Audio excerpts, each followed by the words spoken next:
If you really wanted some insight, some, backstage, stand behind the magician to see how this game really works in this late night game, that's ultimately what happened to Jimmy Kimmel.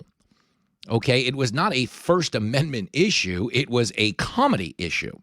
And what I mean by that is the First Amendment obviously protects you from the government throwing you in jail for saying something terrible. That First Amendment remains intact, strong as ever. Okay, he ain't going to jail. He ain't getting charged. So when it comes to the First Amendment and that whole... Shut up! Will you shut up? Okay, because what the First Amendment does not protect you from is a bunch of angry TV affiliates who are paying big money, over $100 million a year, and are sick of paying that big money for a comedy show and getting a one-note partisan lecture instead. Okay, that is the market reality of what happened to Jimmy Kimmel. This was inevitable. Just the way it caught up to Stephen Colbert, it caught up to Kimmel. He expedited the process. Why? Not because he told a joke. He did not get canceled. This is not cancel culture. Cancel culture is like you told a joke, people were mad, they pressured your sponsors, you got fired. Or cancel culture is, the country's on fire in the summer of 2020. A lot of people are in that performative activist mode, so they go out and they whack Aunt Jemima. They cancel Aunt Jemima. They cancel the Cleveland Indians. They cancel the Washington Redskins. Those were things that existed forever and got canceled because of woke activism. Everything woke turns to straight up, okay? This was not woke activism. This was a reality that, to be clear, Jimmy Kimmel was not performing his duties as a comedian. Okay, he was trying to shield the Democratic Party when he lied and said that Charlie Kirk's shooter was a Republican. You understand, he lied at a time when it was already settled law conversationally. The FBI had told us he was a liberal. The shooter's mother, sadly, said her kid went down a liberal rabbit hole in the last year and got really radical and was constantly at odds with his family and started to date a trans person. Okay, these were confirmed things from the FBI, the governor of Utah, the prosecutors, the mother. But Jimmy Kimmel went on TV anyway that night and said the shooter was MAGA. You ought to be ashamed of yourself. Now, why did he do that? Certainly wasn't being done in the name of comedy. He was doing it because, like a lot of other activists masquerading as journalists, they were trying to minimize the political damage to the Democratic Party. Okay, that's what was happening. And you understand that's the ultimate dereliction of duty that knocks out a late-night host. Comics, comedians, people like us who are lucky enough to have these shows, we have them for one simple reason. People want to laugh. That's true. That is true. They come to us because when you're in the presence of a clown, okay, you can lower your guard. You can forget about the torments of everyday life. You can put your political differences with your coworkers behind you, and you can just have a good time. Not on Kimmel's show. Not on Colbert's show. You were in the presence of activist comedians. They weren't telling you jokes to make you laugh. They were telling you jokes to influence the way you voted in the next election. They were telling you jokes to mock the people who voted differently than you in the past election. Okay? But most importantly, they were doing this with malice, which is not how comedy works. You do not come to us for moral superiority. You do not come for us for a lecture, a self-righteous lecture. Okay, I've said this on anybody that'll host me. I've done like 10 radio hits today. Rodney Dangerfield was the greatest comedian who ever lived. Okay, Rodney Dangerfield's tagline was, "I don't get no respect." It was not, "I can save our democracy from white supremacist Hitler lovers." No, that was not the hook ever on any night. But Jimmy Kimmel's was. Okay, Rodney Dangerfield never said, if there's a shortage of hospital beds, we should let unvaccinated people die. This guy did. Dr. Fauci said that if hospitals get any more overcrowded, they're going to have to make some very tough choices about who gets an ICU bed. That choice doesn't seem so tough to me. Vaccinated person having a heart attack? Yes, come right on in. We'll take care of you. Unvaccinated guy who gobbled horse goo, rest in peace, Wheezy. And understand, they clapped at that, they laughed at that, but it was also factually inaccurate. Okay? The vaccinated people continued to get COVID. Sadly, over 100,000 of them died of COVID. Okay, and when he talks about horse pace and gobbledygook, he was talking about ivermectin, which is now a prescribed treatment for the actual COVID virus. It's something that won a Nobel Prize for its use in treating malaria. So you understand, this was a level of medical self-righteousness from a comedian. Did anyone ask for that? The answer would be no. No, the answer would be no. That's not why you go to a comedy show, to get lectured on your vaccine. Like, if you have jokes, you have jokes. But the jokes are just supposed to be about making fun of things. We make fun of Joe Biden. We make fun of Donald Trump a lot. Think about last week in the monologue on my show. We were making fun of Trump because he does this thing where he likes to just declare whatever the hell he wants. He doesn't care. You know how I was joking with Lara Trump the other day that Donald Trump invented his own dance for the YMCA. Okay, a song that has had its own dance for the last 50 years. The YMCA dance is the YMCA dance. You spell out the Y, the M, the C, and the A. Donald Trump came along and was like, screw it, we're doing the hands, and invented a dance for a song that had maybe the most popular dance in the history of dancing. He made up a new one because he's Trump and he just doesn't care.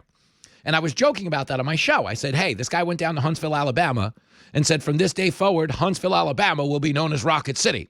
There's only one small problem. Huntsville, Alabama has been known as Rocket City for the past 60 years. He knows what he's talking about. I have a magnet of Huntsville, Alabama on my fridge that's about 5 years old. So we were joking about the fact that Trump just says whatever the hell he wants. It's great. I said it'd be like me walking into Disney World and being like, from now on, this place is known as the Magic Kingdom. And I'm renaming the roller coaster Space Mountain. You know, silly. But it's not, this guy's Hitler, don't vote for him. Just the same as when I make fun of Democrats. Yeah, you're going to hear jokes about Joe Biden and Kamala and everything, but I'm not going to say like, how dare these scum let their supporters die at the hospital. That's what Jimmy Kimmel was doing. Is that actually comedy? Not even close. Man.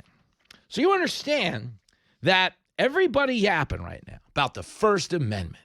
Oh, the First Amendment. You don't understand, you guys. We've never seen a First Amendment like that. That was embarrassing. Because let's start here. Okay, you know ABC, the ones who pulled Jimmy Kimmel off the air? That same network fired Roseanne Barr over a tweet. Over a tweet. Not something she said on the air to millions of viewers when she had the #1 show. Something she tweeted at 2 in the morning on Twitter.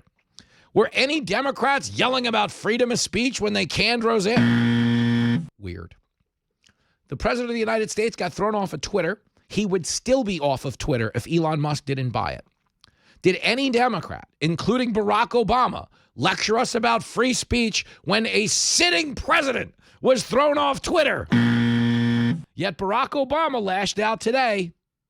Trash in the move. This is no good. Violates speech rights. Heavy-handed crackdown. Oh, Obama. You suck, you jackass. Nobody cares. Okay, if this was a free speech thing, the time to speak up was a long time ago. The Biden administration. Do you remember when they trotted out that Nina Jankowicz, Mary Poppins loony? And they started a Bureau of Misinformation, a Ministry of Truth. And their job was going to be to police disinformation on social media. That's what their job was. And by the way, everything they told you was disinformation about the COVID vaccine turned out to be true. Guys, people were getting fired and kicked out of their jobs for saying that vaccinated people were still continuing to catch COVID. And here's a newsflash. As I said, over 100,000 people have died of COVID after being vaccinated. That's not a vaccine. You have every right to speak out against that in your public life. But the idea that Democrats didn't talk about freedom of speech when the government was literally taking it away? In this instance, it's not the government. Okay, it's 2 private companies that syndicate most of the ABC networks who were as aghast as the rest of us when he got on TV 3 days after. The FBI, the shooter's mom, the sheriff, and the governor said this kid was a left-wing loony. Here is Jimmy Kimmel 3 days after all of that happened. saying that the shooter was MAGA. Clip 2. We had some new lows over the weekend with the MAGA gang desperately trying to characterize this kid who murdered Charlie Kirk as anything other than one of them and doing everything they can to score political points from it. So that's Jimmy Kimmel saying, we hit a new low over the weekend with MAGA desperately trying to characterize this kid who murdered Charlie as anything other than one of them. No. We weren't desperately trying to do that at all. The mom did it. The FBI did it. The sheriff did it. The governor did it. The prosecutors did it. We knew he wasn't MAGA. You are so full of shit. Seriously, Jimmy Kimmel. And you might listen to that and go, wow, that's not the most outrageous thing ever said on a late night show or a broadcast for that matter. And maybe it's not. But you're misreading the market, which is ultimately what got Jimmy Kimmel fired.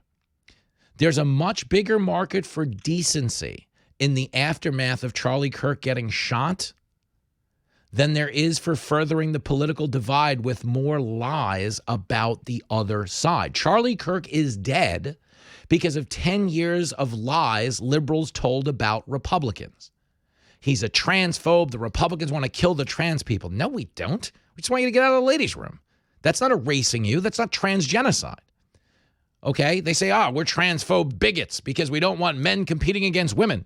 You know who else didn't want men competing against women? Serena Williams. Do you remember when she famously told David Letterman, I'll never play against Andy Murray because I'd get killed by a man? For me, tennis and men's tennis and women's tennis are completely almost two separate sports. So I'm like, if I were to play Andy Murray, I would lose 6-0, 6-0 in 5 to 6 minutes, maybe 10 minutes, because it's true. It's true. It's a completely. It's a completely different sport. The men are a lot faster, and they serve harder, they hit harder. It's just a different game, and I love to play women's tennis, and I only want to play girls because I don't want to be embarrassed. I would not do the tour. I wouldn't do Billie Jean any justice. So Andy, stop it. Yeah. I'm not gonna let you kill me. Guys, that's the greatest female athlete of all time, saying she couldn't play against a man who wasn't as 10th as good in the men's game as she was in the women's game. Really think about that. Yet we were called bigots, transphobes. This was transgenocide. That's what they told the people. They were pumping full of hormones that don't naturally occur in their body. You're under attack. Yeah, and everybody starts to wonder why they start shooting at people. This is psychotic. But it's the end result of 10 years of saying Republicans are Nazis, they're Hitler, they're literally Hitler.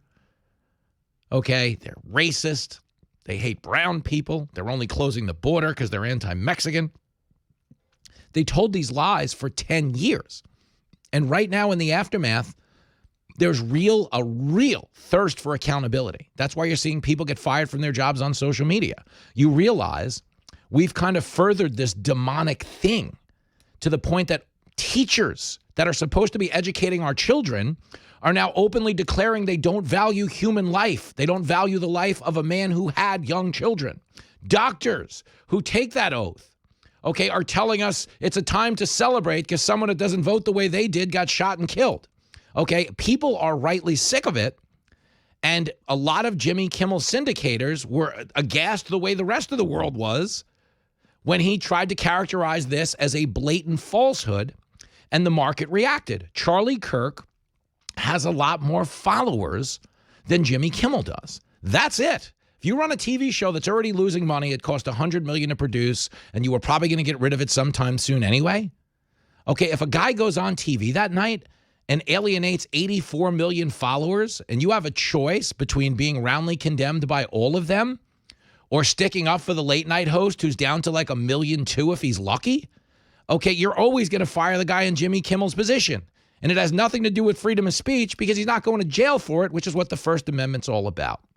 So any Democrat fraud who didn't speak up when Roseanne got fired or Trump got fired or everybody else got fired can shut up about freedom of speech because it doesn't even fall under that umbrella with the government involvement.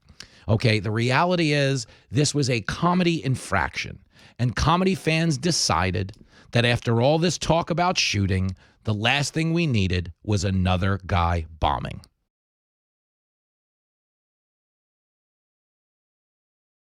Oh, hot damn. They are playing Where Have All the Good Times Gone by Van Halen. They've been singing this song at 11:30 p.m. on ABC for about a decade now. You tuned into the Jimmy Kimmel Show. You're like, hey, where'd the fun go? Why is this guy yelling about Trump, calling his voters Nazis? What happened to comedy? I'm upset here. And we're going to talk about it in this big hour of Fox Across America with your main man, Jimmy Fallon, a Stack Deck episode. Diamond Dave Landau, nationally touring comedian, is going to weigh in on the Kimmel catastrophe. But joining us first, a man who is furious that they canceled him. I'm shocked by this reaction, but Jason Chaffetz is here to stand up for Kimmel. I didn't know he was still on the air.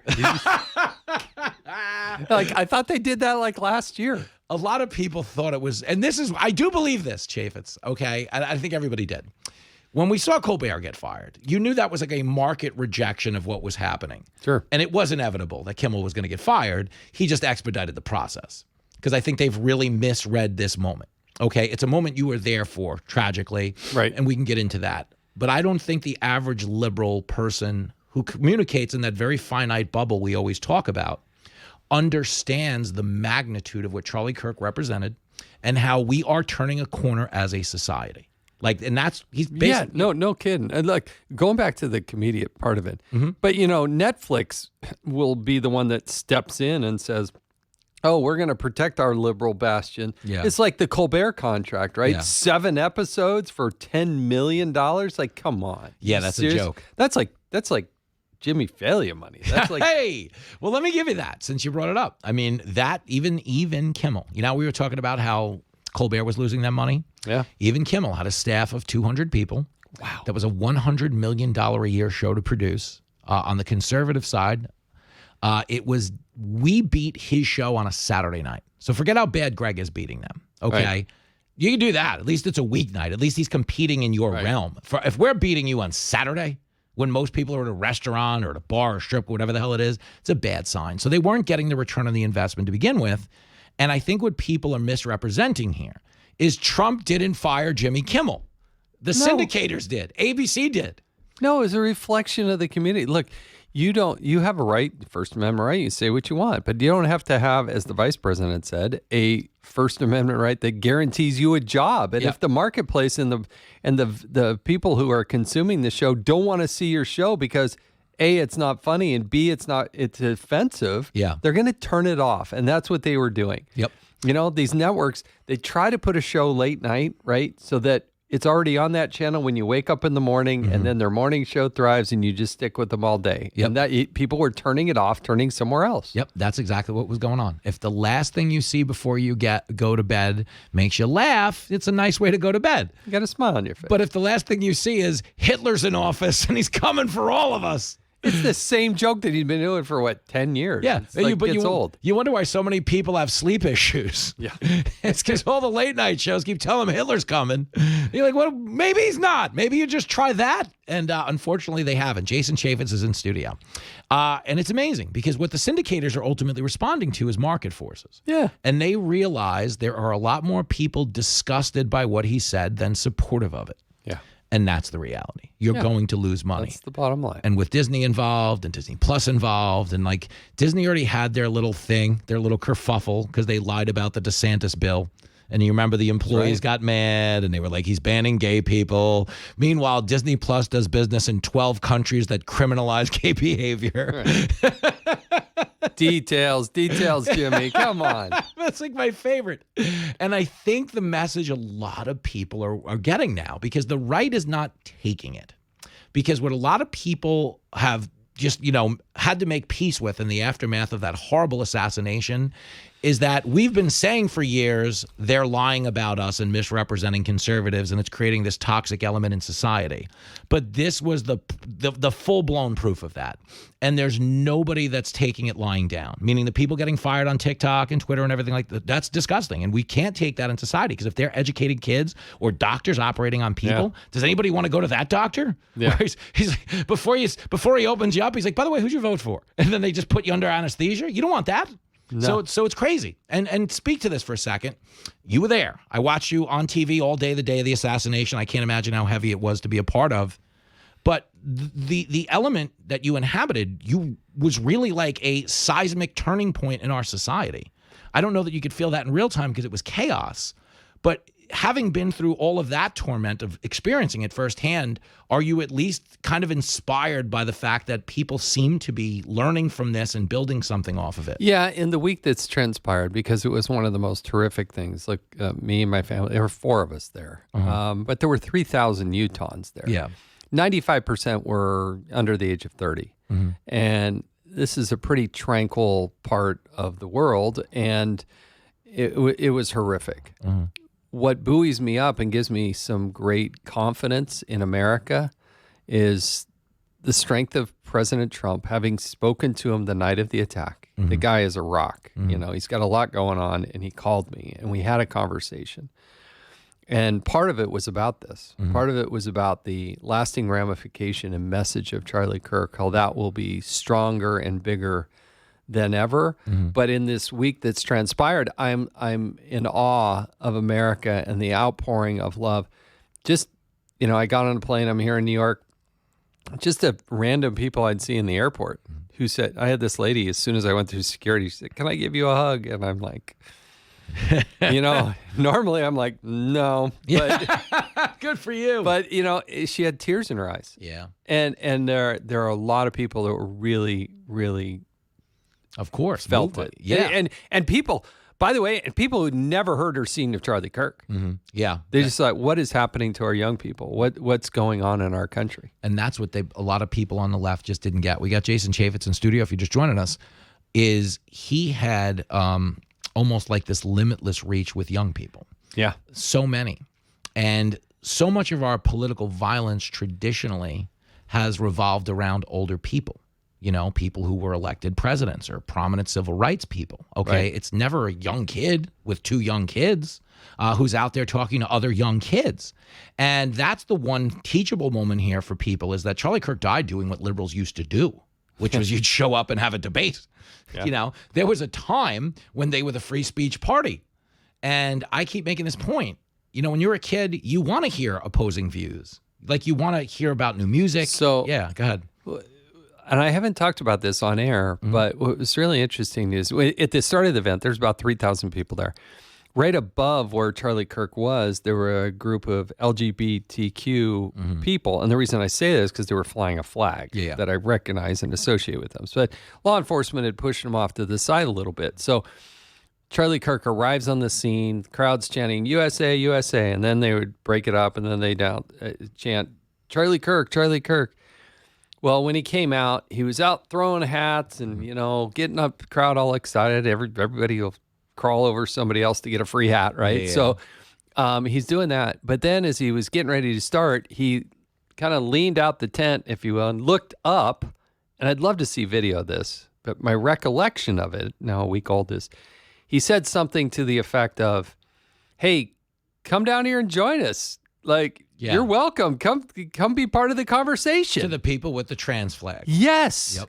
And the crowd loved it. Of course, that riled them up. They cheered. They they thought that was, but that's what people came to see. And unlike any classroom or anything in this generation, he was sparking this idea that we should have a candid dialogue. And his whole message was, if we don't talk, even though we disagree, if we don't talk, then guess what? It's gonna result in violence. And that is, and what I'm now gleaning a week out is this really was like a Kennedy moment. Yeah. JFK, RFK, Martin Luther King. There have been some key assassinations unfortunately in our history. And even though he had never ascended to a political office, or was never even a candidate for political office, he had that kind of effect on a generation. 100%. He was that kind of a driving force. And I think one of the biggest challenges they had on the left because of him was he had a relationship with young voters that is going to influence the next 15 presidential elections. Yeah. If you're an 18-year-old kid voting, following Charlie Kirk, you're going to be voting into your 80s, 90s. That's a lot of elections. Hey, look, and I got to tell you, our daughter, who just graduated from UVU, she was so excited. There are only 2 people she wanted to get a picture with. And I was in Congress for 8 years. I've been at Fox. I mean, a lot of really amazing people.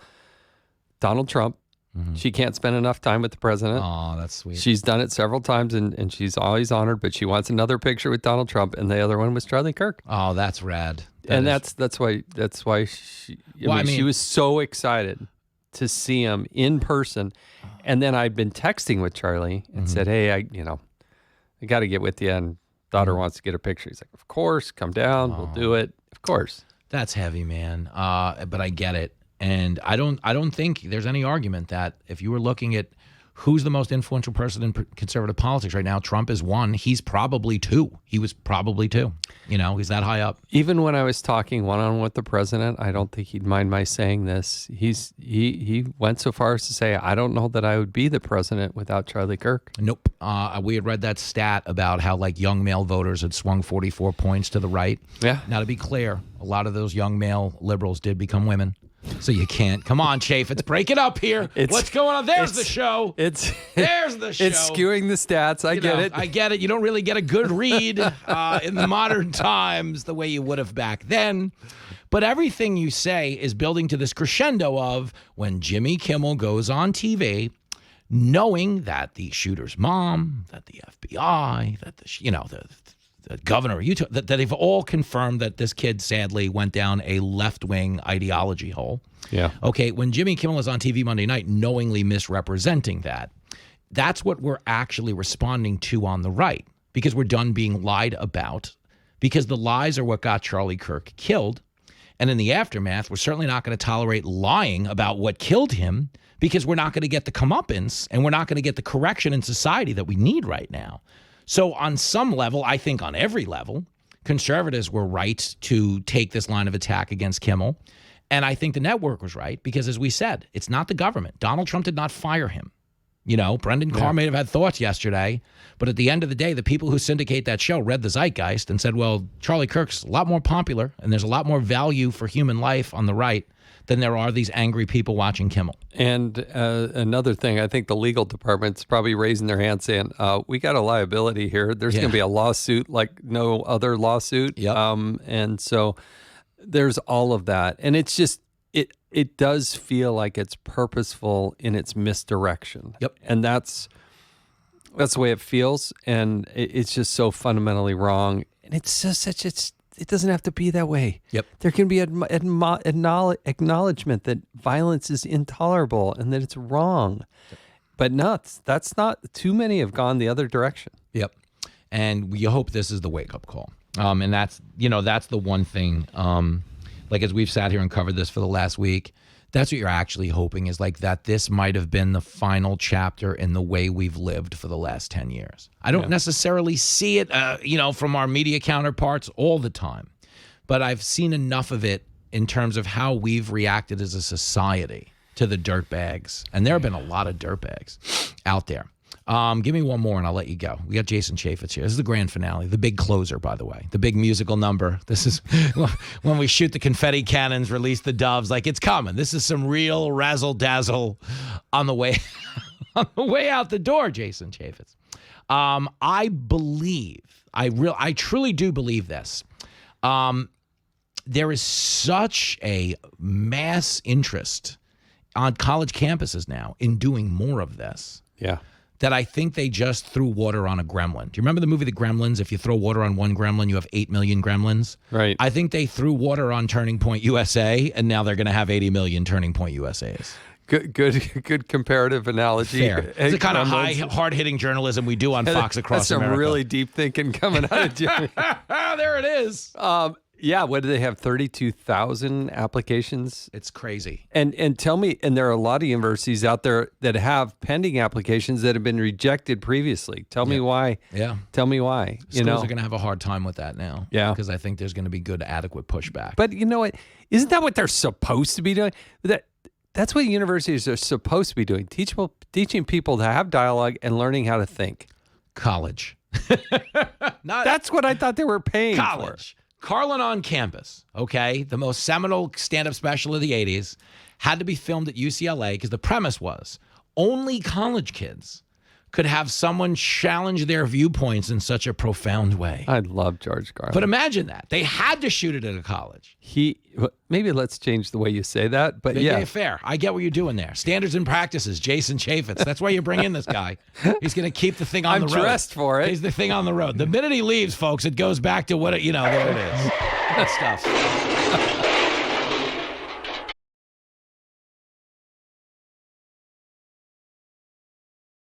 They're playing My Prerogative by Bobby Brown. Bobby Brown. He was out there smoking crack before Hunter Biden made it cool. Joining us now on the line, I think a person everybody considers to be the Whitney Houston of comedy. Can tell you a thing or two about old Bobby Brown. Diamond Dave Landau is here. Hey, man. Hey, how are you, sir? Yes, they call me Whitney. Just mainly because I like to take baths and smoke crack.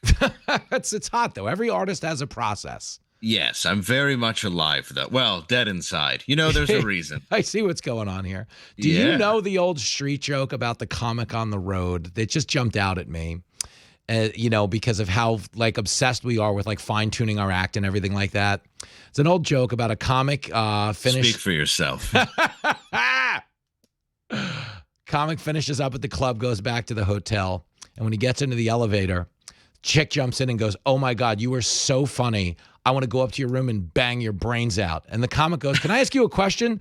What set did you see, the 8 o'clock or the 10? Yes.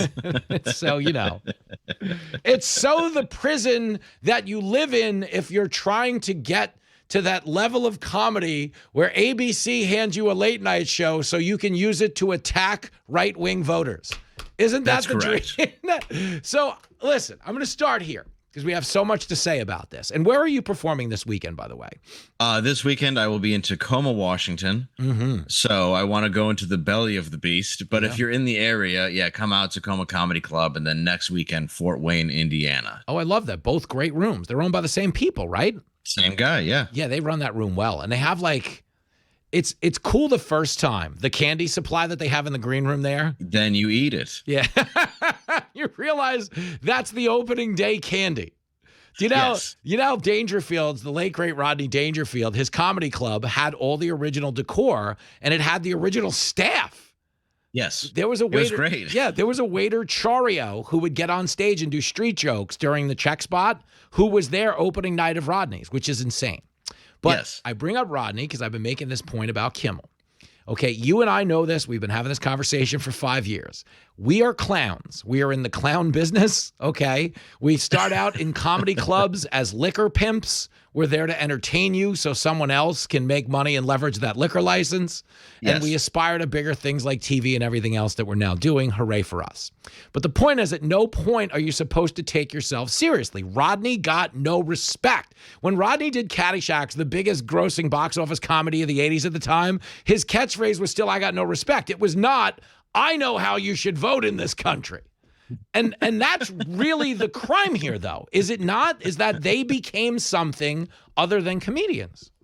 Well, I wonder, though, who to blame, because I shouldn't say who to blame, because that just sounds very Karenish. But when you look at it, okay, ABC saying Kimmel's out, but you look at 10 years ago when everybody started doing this. You look at when Colbert got his show, too. All of this comes down to the fact that they were the ones pushing this agenda. They were going to Me Too Kimmel, who I was a fan of, over having the Man Show. They were pushing this agenda down his throat.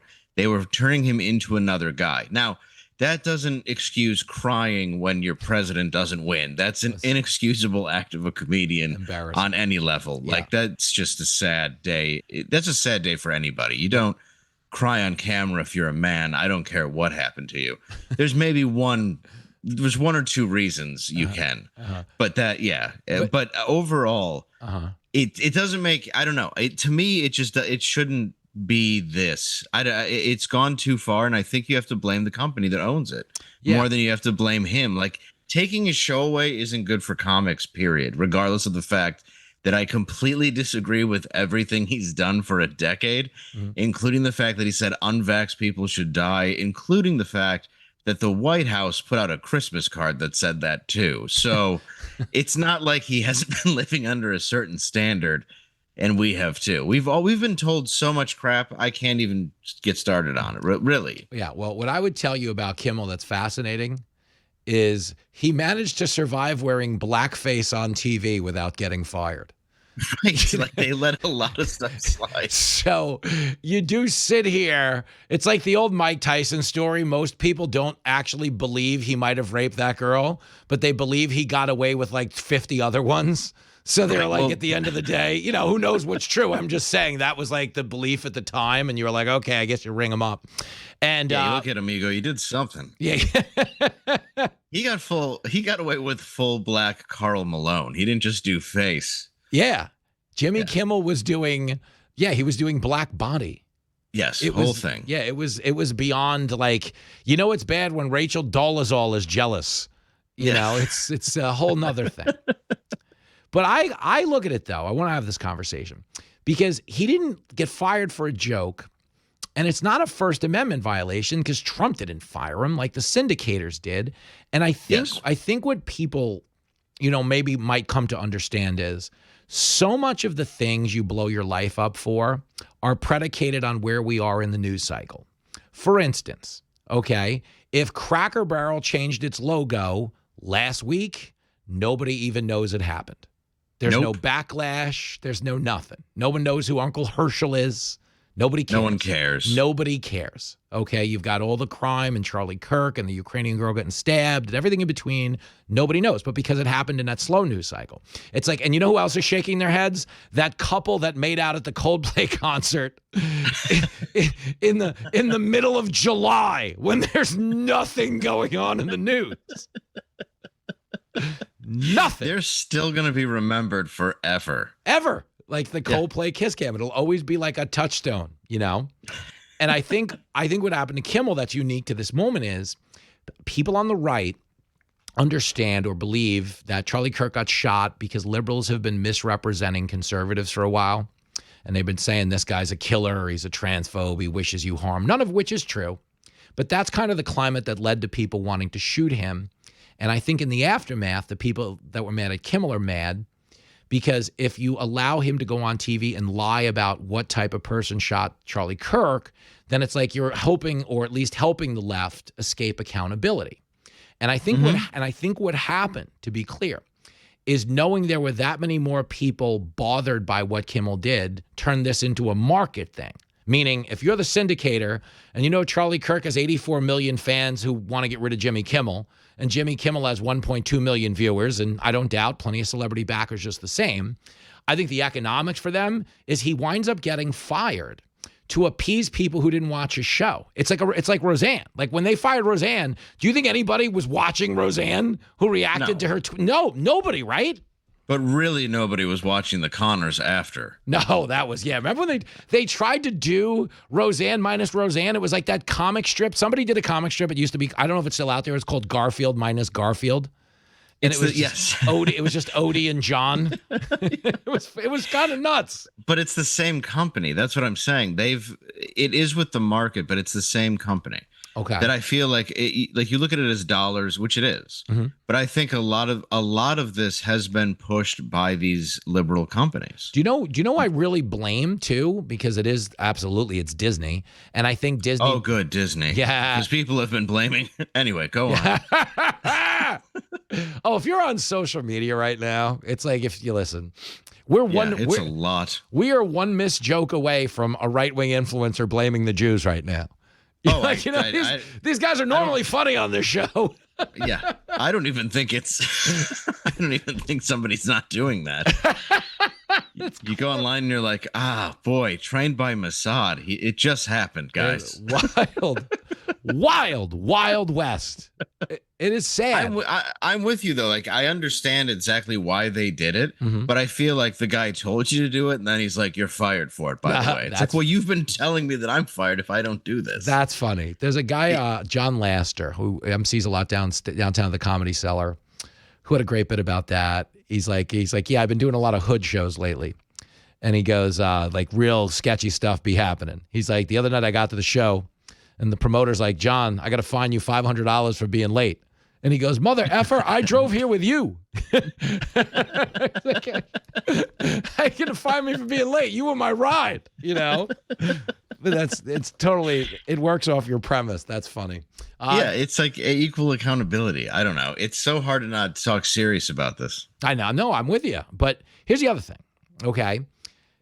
Obviously, the driving force here really is, in a weird way, Colbert and CBS. And to bring it full scale for a lot of people, when Colbert switched over to late night, he was bombing because he had gone from playing a character on Comedy Central where he was basically just doing like a Bill O'Reilly send-up, and people loved it, and it was funny, and it had a place. And when he came in as the person, it didn't immediately land, so much so that CBS had the Super Bowl that year, and they put him on live after the Super Bowl, and it tanked. And we were writing editorials over here like, this guy might get like Conan'd off a late night show. Right. And Jimmy Fallon at the time debuted with 10 million viewers in that same window and was murdering late night because he was doing a variety show. And obviously, we all know about Trump coming down the escalator, and Fallon mussed Trump's hair, and they decided that Jimmy Fallon normalized Donald Trump.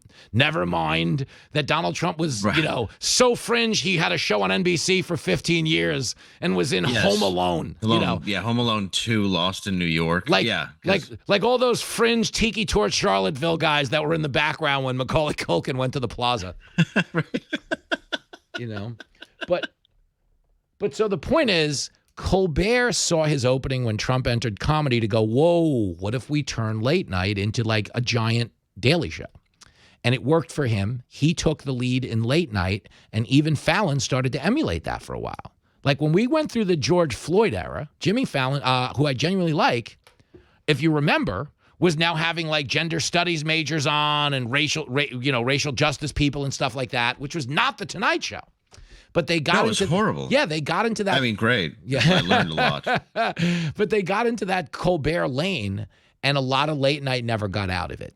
And as somebody who like revered these types of shows growing up, we both appear on them. I just could never imagine using it for the wrong thing. And I bet you when Kimmel gets out to that yacht somewhere in Lake Como and he's sitting around with Magic Johnson taking those selfies we always see on Instagram. Sure. He knows people. No, he's going to be just fine. But at some point, I would like to think they'll have enough self-awareness to know they might have broke their compass on late night a little bit. Can you see that? I would hope that he has. I would hope that he has enough self-awareness to realize that. Mm-hmm. I mean, at this point, wouldn't you have to? I mean, as a comedian, you have to have self-awareness to a degree to do this job with a little bit of delusion. But it's become all delusion, especially if you're padded with people that are telling you that's doing a good job. Mm-hmm. And I think a large problem of that is LA. It is the sponsors. It is Big Pharma. It is everybody telling you that's a good thing. The reason why Colbert worked in the spot that he did, or even worked on The Daily Show, was the fact that he was right-leaning to a degree. Yep. He was also, he was Catholic. He believed in God. He had certain stances that weren't typical. Mm-hmm. So you had him in a left-leaning field that worked. Yeah. Taking all of that away is no reason that would guarantee success. Yeah. Fallon has no reason to talk politics with anybody because he really should just be exactly what he is, which is like, play guitar, be silly, interview whoever. Mm-hmm. And Kimmel, people have hated for a long time now because of how bad he's flipped. I'm not surprised he's canceled. I just think doing it in the wake of someone's death all makes it look like a domino effect of the exact same thing, and it makes it very easy for liberals again to go, oh, look what Trump's doing. He's a dictator, even though he has nothing to do with it. Yeah, it's just very easy to make it look like this is now the fall guy for even more people getting riled up, and we've seen the danger of morons getting riled up. Ah, hell. Well, I will tell you this. Sorry, not to make it not funny. I'm just saying it's been a dark couple weeks, and that's the sad part. Is I don't. It's not it's not a theory. It's the fact that they were riled up by liberal media and news sources. But they've been mainlined hate for 10 years, and this is what happened as a result. But that's why they are mad at him for lying, because when he got on the air Monday and said it was a MAGA shooter, right? The shooter's mom had already said it was a liberal. The FBI had said it was a liberal. The governor of Utah had said it was a liberal. So he was knowingly lying. And what the right got mad at is this, for a lot of people, we live in this world where nobody reads the retraction. They didn't want the Democratic Party to escape accountability. And that's why I think they were mad. But the end result for me, like honestly, as a comic is that, and a lot of people won't say this, their staff was really capable of writing jokes and being funny. And they wound up going down this stupid activist path. Like I can watch that show and go, oh, they have some pretty good joke writers on this show. You know what I mean? And he can deliver a joke just the same. And they kind of just abandoned that core mission. It's almost like he got Cracker Barreled. You know, they were like, yeah, from now on, instead of girls jumping on trampolines and blackface and other things you might see with Uncle Herschel, you know, no more. It's now Aunt Herschel. Don't ask questions. You know, you're going you're going against the audience that cared for you. I mean, even your partner, who was Adam Carolla, is the complete other way and has been successful online just doing what you don't do. Yep. He's just doing half of it. It's basically like you're just getting Oates. You're not getting Hall. But if Oates sings the hits, you're just as happy. You dig? No. Well, and Oates just dances. But every now and then, if he came in and was like, you know, Trump's Hitler, he'd be like, I don't like Oates anymore. What is Oates' problem? I can't go for that. He keeps calling me a rich girl and I got to pay more taxes. This is not pleasant. Say it ain't so. It is not so. It's not good. It does matter anyway. Hey! we have to promote your gigs one more time while we're both still employed. There is a state limit. Yeah. There is a state limit on Hall and Oates puns, even when I'm on with a man-eater like yourself. Oh, my. Give me the, where are you going to be again? It's Tacoma this weekend? Your bark is worse than your bite. Let's see. This weekend, I will be in Tacoma, Washington. Next weekend, Summit City Comedy Club, Fort Wayne, Indiana. And then Boca Raton, Florida, first week of October. Kick-ass, Diamond Dave. We'll catch up in the meantime. Thanks, man. Thank you, Sugar Bear. You're the best. There he goes. The great Diamond Dave Landau.